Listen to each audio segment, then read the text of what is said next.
حضرت داؤد علیہ السلام کو اللہ تعالیٰ نے یہ بھی فرمائی تھی کہ اے داؤد، اے میرے نبی،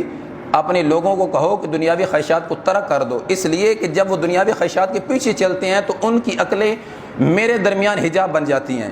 پھر ان کو کوئی سمجھ نہیں لگتی ہم نے کیا کرنا ہے، پھر جو دل میں آیا وہی کیا، میری ذات کی انہیں کوئی خبر نہیں اور میری ذات تک آنے کا کوئی درد، کوئی شوق نہیں ہے، جس کی وجہ سے پھر ان کی زندگی گزارنے کا ایک ہی انداز ہوتا ہے، صبح سے لے کر شام تک کیا کرنا ہے، پیسہ کیسے آنا ہے، کمانا کیسے، کوئی خبر نہیں ہے حلال کا ہے یا حرام کا۔ حالانکہ جس پیٹ میں ایک لقمہ حرام کا چلا جائے 40 دن کے لیے اس کی دعا قبول نہیں ہوتی۔ ہماری دعائیں قبول کیوں نہیں ہوتی؟